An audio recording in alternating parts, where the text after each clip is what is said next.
अभी जो हम लोग का टॉपिक चल रहा है प्रोग्रामिंग यूजिंग चैप्टर। अभी हम लोग स्टार्ट करने जा आउटपुट देख लिए थे हम लोग।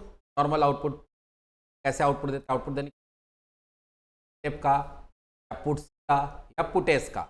वैसे ही जब आप आउटपुट दे सकते हैं तो यूजर से प्रोग्राम के अंदर भी ले सकते हैं। कोई भी सॉफ्टवेयर काम करता है वो डेटा पे काम करता है, और डेटा उसको कौन देता है? यूजर देता है। हम कैलकुलेटर भी अगर सिंपल सा हम लोग अगर याद करोगे, अगर आप कैलकुलेटर भी यूज तो कैलकुलेटर में भी क्या होता है कि आपको नंबर्स डालना पड़ता है, आपको सिंपल्स प्लस करना या जो भी उसका बटन दबाना पड़ता है। तो आप जो उसमें डेटा डाल रहे हो उसी पे कैलकुलेटर काम करके आपको क्या कर रहा है, रिटर्न आउटपुट। तो कोई भी सॉफ्टवेयर जब बनता है तो उसमें इनपुट देते हैं, वो प्रोसेस करता है और आउटपुट देता है। तो हम जब इनपुट देंगे तो जाके कहाँ स्टोर होगा? वेरिएबल में। वेरिएबल डेटा टाइप हम लोग ऑलरेडी पढ़े हैं। वेरिएबल क्या होता है, डेटा टाइप क्या होता है। तो अगला काम क्या है? अगला है कि हम लोग उसमें इनपुट लेने के लिए पहले आपको वेरिएबल बनाना पड़ेगा। वेरिएबल बनाने के लिए आपको डेटा टाइप और उसका नेम डिसाइड करना पड़ेगा। नेम क्या होगा? एक बार जब नेम डिसाइड, वेरिएबल का नेम डिसाइड के लिए डेटा वो वेरिएबल बना के आप फिर उसमें इनपुट लेंगे। कैसे? इनपुट लेने का भी बहुत सारा तरीका है यहाँ पे। स्कैनएफ जो प्रिंटएफ जैसा है, फॉर्मेटेड इनपुट ले। गेट कैर एक फंक्शन है, इनपुट ले सकते हैं कैरेक्टर इनपुट। गेट एस के जगह पे है। एफ गेट एस जो क्या करेगा, स्ट्रिंग लेगा। और एक गेट सी एच है, ये भी क्या करता है, सिंगल कैरेक्टर लेता है। बहुत सारा तरीका है सी के अंदर इनपुट लेने का। Key input refer to the process of taking from user typically via the keyboard. User से कीबोर्ड के थ्रू क्या लिया जाता है इनपुट प्रोग्राम के अंदर, तो क्या बोलते हैं, input. And storing it in the variable to use in the program. और उसको हम लोग कहाँ स्टोर करते हैं? वेरिएबल के अंदर, ताकि प्रोग्राम के अंदर यूज।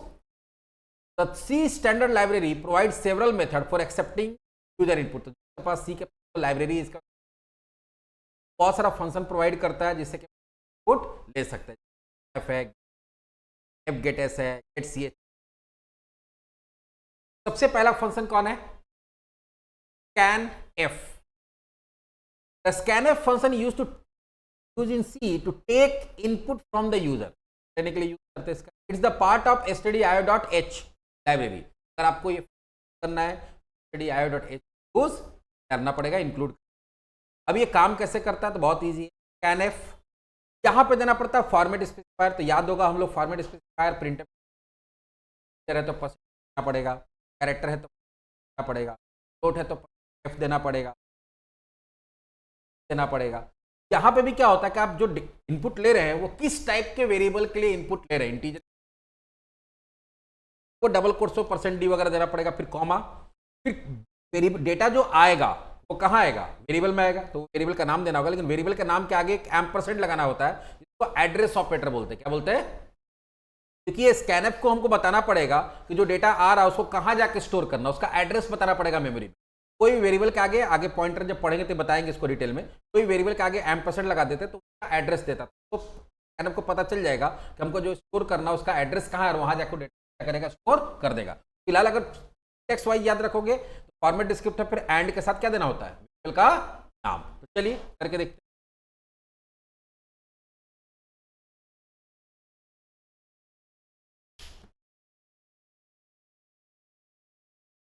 एक नोटपैड खोलते हैं और यहां बनाते हैं हैश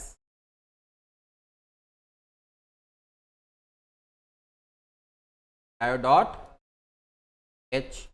फिर क्या करेंगे, 90 मेन, फिर वेरिएबल्स बनाएंगे। आपको मान लो 2 नंबर चाहिए, क्या नंबर लेना है उसको ऐड करके देखिए। एक तरीका क्या है, एक तरीका क्या, अगर हम डायरेक्टली नंबर ले सकते हैं 10, ये डायरेक्ट इनिशियल 90 हम टू वेरिएबल बनाए, उसमें क्या किए, वैल्यू डाल देते हैं और उसको ऐड करना है। तो 90 रिजल्ट इक्वल 10, और यहाँ पे उसका रिजल्ट दे देंगे प्रिंट एफ। यहाँ पे क्या देंगे, रिजल्ट, और उसके साथ क्या दे रहे हैं हम लोग, वेरिएबल दे रहे हैं इंटीजर टाइप का। कौन सा? एज इट इज हो जाएगा, यहाँ पे रिजल्ट का वैल्यू आ जाएगा और इसको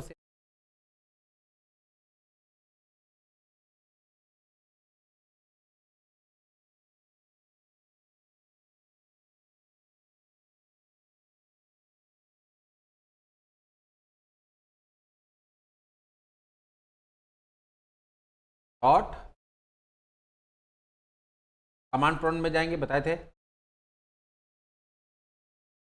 डी ड्राइव में जाएंगे, मेरा सी प्रोग्राम से उसके बाद यहाँ पे नाम dot C P, sorry C P, दिक्कत नहीं सी आया 40। फिर इसमें प्रॉब्लम क्या कि जितना भी रन कराएंगे क्या देगा, अपने मन से 40 दे देगा। अब कोई कैलकुलेटर तुम ऐसा यूज करने का चाहोगे कि हम जैसी उसमें डाले जैसी खोले तो अपने मन से आउटपुट दिखा दे, नहीं ना। आप ये चाहेंगे कि हमसे नंबर लो, हम जो देंगे उसको जोड़ो, तुम अपने 40 दे देना, क्या पता नहीं क्या जोड़ रहा नहीं जोड़ रहा।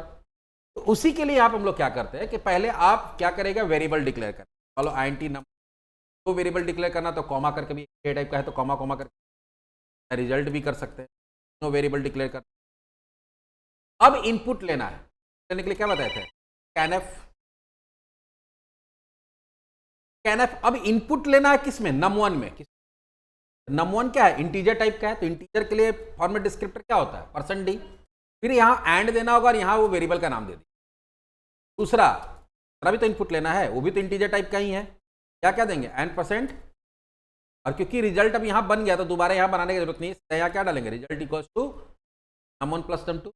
अभी देखते हैं इसको रन कराते, इसमें और चेंजेस होगा, डाल कंपाइल करते दोबारा, फाइल हो गया, दोबारा रन करा।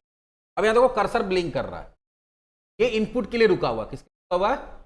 अब हम यहां अपने मन से वैल्यू डालते हैं, पहला वैल्यू डाले तो दूसरे के लिए इनपुट के लिए रुक गया, क्योंकि 2 स्कैनअप है, यहां डालते 50 क्या 90। लेकिन मान लो तुमको पता है कि वहां इनपुट डालना है, तुम एंटर मारा, यूजर क्या सोचेगा, मेरा प्रोग्राम हैंग हो गया, कोई काम ही नहीं हो।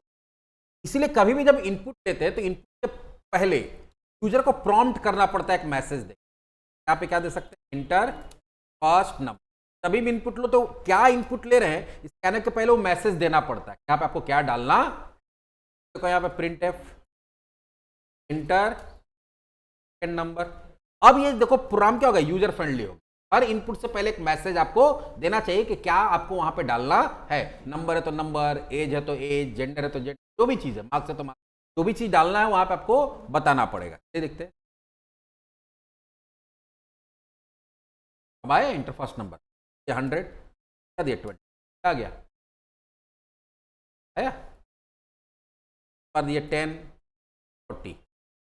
अब तो मेरे हिसाब से काम कर रहा है, जो वैल्यू दे रहे हैं तो वो कैलकुलेशन कर रहा है, कैलकुलेट करके क्या कर रहा है, रन कर रहा है। Clear doubt. इस तरह से हम लोग क्या कर सकते हैं, स्कैनएप से और भी वेरिएबल अलग अलग डेटा टाइप का वैल्यू ले सकते हैं। मान लो नाम डालिए, नेम के लिए तो एरे पढ़े नहीं है, एरे पढ़ना पड़ेगा, नहीं एरे उसको भी हम लोग वगैरह नहीं लेते हैं। लेकिन मान लो कि तुम ग्रेड ले लीजिए, पॉइंट में वैल्यू ले लीजिए, तो चलो देखते हैं, सिंपल समझाने के लिए बताते हैं कि अलग अलग डेटा टाइप का वैल्यू कैसे। डेमो 1 डॉट, यहाँ पे 3-4 तरह का वेरिएबल डिक्लेयर, तो मान लो एक कर देते हैं 90 मार्क्स, टोट %, कैर ग्रेड, डेटा टाइप ले लिया, तीनों के लिए इनपुट ले।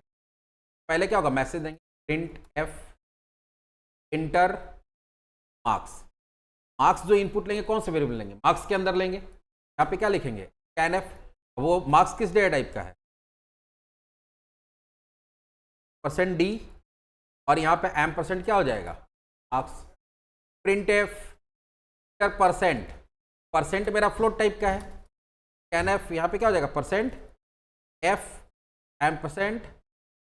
%, प्रिंट एफ। अगला क्या है, ग्रेड, तो यहाँ देंगे एंटर ग्रेड, और यहाँ क्या हो जाएगा, स्कैनएफ %c और %, ग्रेड। सबको प्रिंट करके देख दे आया कि नहीं आया। प्रिंट पहले क्या देते हैं, मार्क्स, मार्क्स के साथ तो हमको इंटीजर प्रिंट कर, और यहाँ पे क्या दे देंगे, मार्क्स। दूसरा हमको क्या प्रिंट करना है, % जो डाला गया है वो टाइप का है, तो यहाँ क्या हो जाएगा, f, यहाँ पे हो जाएगा तुम्हारा %। चौथा हो जाएगा हमारा ग्रेड, लेकिन वो क्योंकि कैरेक्टर टाइप का है इसलिए यहाँ पे क्या हो जाएगा, चलो कंपाइल करो, रन कराओ।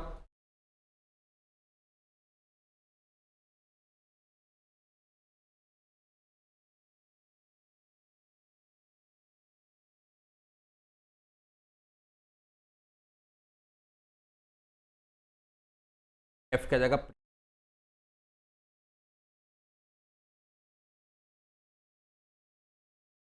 मार्क्स मांगा 450 450 90 पॉइंट।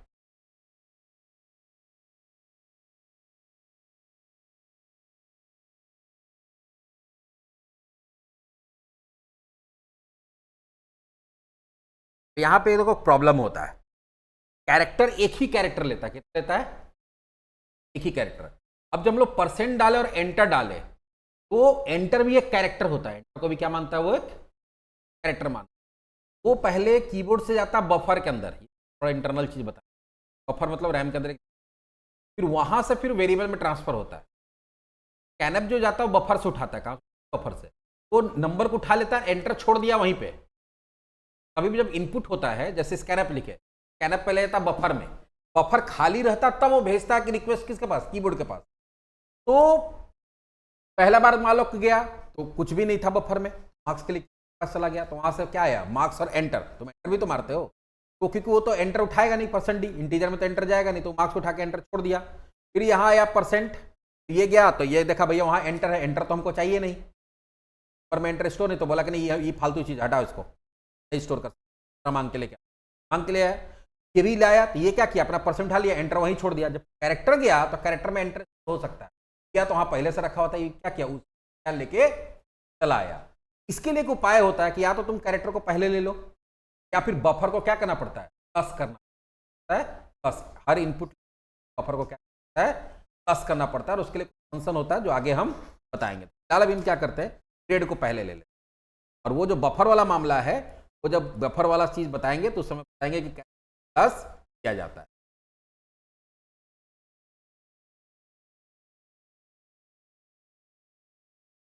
पूरा मार्क्स ले रहा ना, ये जो छोड़ के आया तो मार्क्स तो एंटर रख ही नहीं सकता, बोलता ना ना इसको साइड करो, तो पढ़ाओ हमको नहीं चाहिए, हमको नया दो।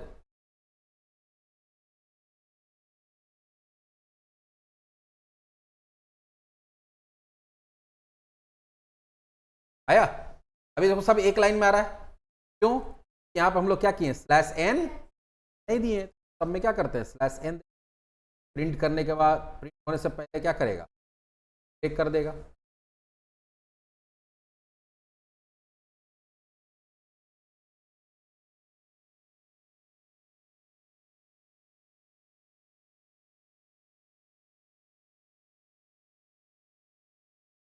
आया,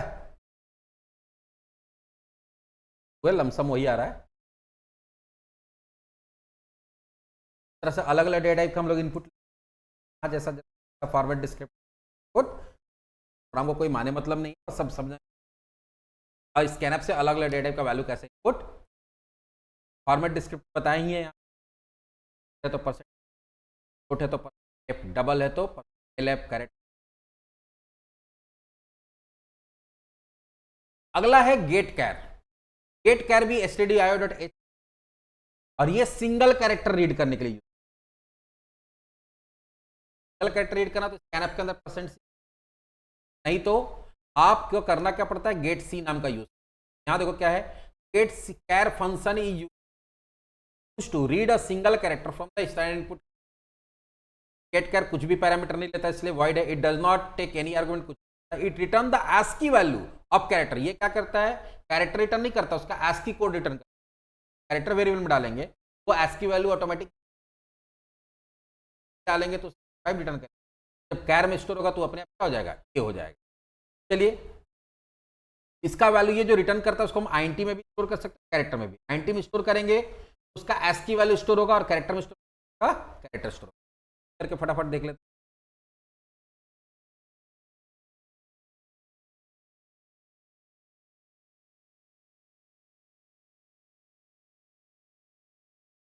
आईएनटी सी यहाँ देते हैं, ऑफ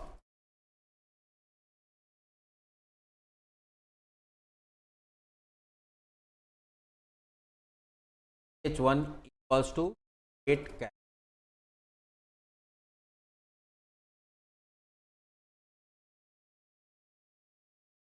परसेंट 90 पहले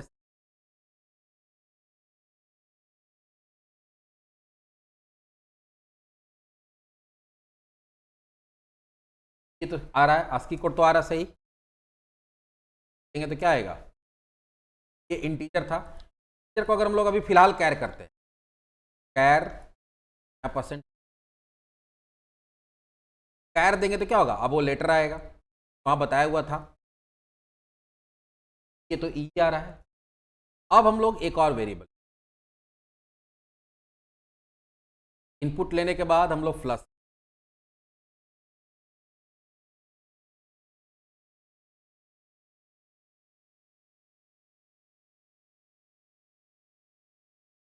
प्लस करने से क्या होगा कि जो एंटर छूटा हुआ होगा वो क्या करेगा, ऑफ कर देगा। अब हम लोग लेते 90C प्रिंट करने के बाद तेरा कैरेक्टर और उसको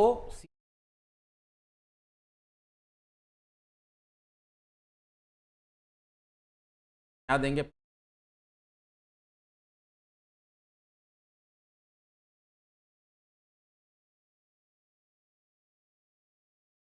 एच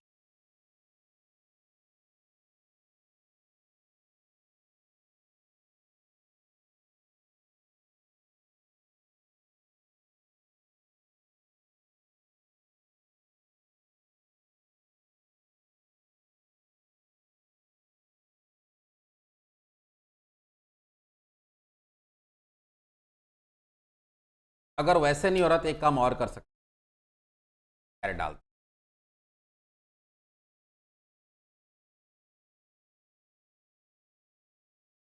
डाले, हाँ क्या, हाँ डाले, वो काम कर, तो दिमाग क्या लगा दिए कि पहला कैरेक्टर ले रहे हैं, ये क्या हो रहा था कि वो प्रॉब्लम हो रहा था, तो हम लोग क्या किए, यहाँ पे पहला कैरेक्टर लिए तो एंटर छूट गया, यहाँ सीधा क्या कर दिया, फिर से गेट कैर कर दिए, दूसरा बार जगह तो उसको क्या मिला, एंटर, वो एंटर उठा के ले आया और उसको कहीं स्टोर नहीं कर रहे, मतलब एक तरह से होता है ना डमी, कुछ ऐसा कर देना कि जो जाके वहां सफाई करके ले आ रहा है और कहीं स्टोर भी नहीं कर रहा।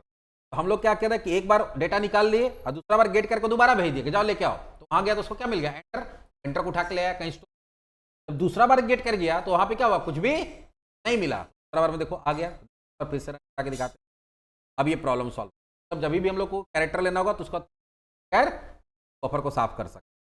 पहला बार दिए कैपिटल ई प्रिंट पर हम लोग देखते हैं, पहला बार में क्या किया, कैरेक्टर प्रिंट किया, क्या प्रिंट किया, ASCII कोड, हम लोग यहाँ पे इंटीजर में लिए, गेट कैर फंक्शन का फंक्शन है, सिंगल कैरेक्टर रीड करने के लिए यूज होता है। बफर का प्रॉब्लम आता है क्योंकि आप सिंगल कैरेक्टर में डाल रहे हैं, दो कैरेक्टर जाता है, आपका कैरेक्टर और एक एंटर, 12 जब ये गेट कर जा रहा है तो उसको बफर में ही क्या मिल जा रहा है, मिल जा रहा है, तो उसको क्लियर करने के लिए बीच में क्या कर दिए, पहला इनपुट लेने के बाद गेट कर दिए, दूसरा इनपुट लेने के बाद भी अगर आगे इनपुट रहेगा हमको फिर से एक बार गेट कर पर ओरिजिनल डेटा लेने जाएगा और एक बार सफाई करने वाला जाएगा, जाकर वहां सफाई करके आके कहीं स्टोर भी नहीं करेगा, क्या करेगा, खत्म कर दे। ये एक और तरीका हुआ, F+ से भी होता है, पता नहीं कि हम लोग स्कैनर प्रिंट प्लस काम कर, गेट कैर में F+ काम, एक फंक्शन हो गया जिससे। दूसरा होता है F_get_s, लेकिन अब F_get_s अभी हम लोग इसलिए नहीं बता सकते हैं कि हम लोग अभी स्ट्रिंग नहीं पढ़े, तो हम अभी पेंडिंग में पढ़ाएंगे तब इसको बता। दूसरा है getch, क्या है getch, getch जो है वो एक अलग हेडर फाइल में मिलता है, कहाँ मिलता है, .h में, वो स्टैंडर्ड इनपुट आउटपुट का पार्ट नहीं है। getch से भी क्या होता है, सिंगल कैरेक्टर रीड कर सकते, गेट कैर से कर सकते, लेकिन इसके लिए conio.h को आपको क्या करना पड़ेगा, इंक्लूड करना पड़ेगा। और यहाँ पे प्रॉब्लम क्या है कि conio.h जो है ये कुछ ही तुम्हारा आईडी के साथ सपोर्ट करता है, सारे आईडी या सारे सॉफ्टवेयर यूज कर रहा है, अभी उसके अंदर ये है कि नहीं हम ट्राई कर लेते हैं, लेकिन आ गया क्लियर इसमें, टर्बो सी डॉस बेस्ड जो होता था उसमें मिलता है, विंडो बेस्ड वाले सी कंपाइलर में नहीं मिलता, लेकिन एक बार ट्राई करके देख, तो कंपाइलर में हम लोग W S include .h, error नहीं आ रहा है, काम हो जाए, है ना, क्या बोल रहा है h, ये ऐसे कंपाइलर में मिलेगा जो तुम्हारा डॉस बेस्ड, टर्बो सी हो गया या और भी पहले आता था, तो विंडो बेस्ड कंपाइलर है h, ये जो getch है कहाँ मिलता है,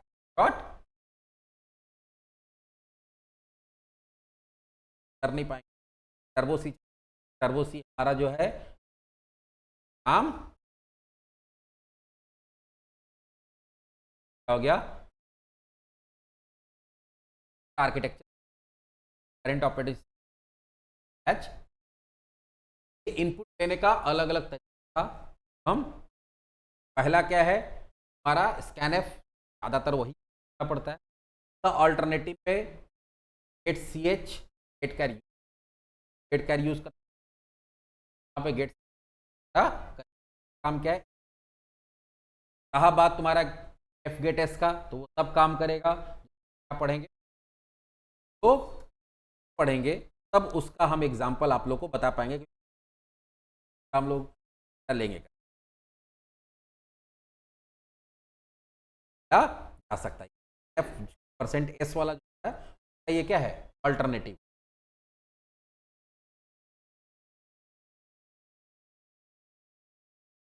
इस तरह से इन कैसे लेंगे वो हम लोग, चलो आगे देखते हैं अगला टॉपिक में क्या होगा।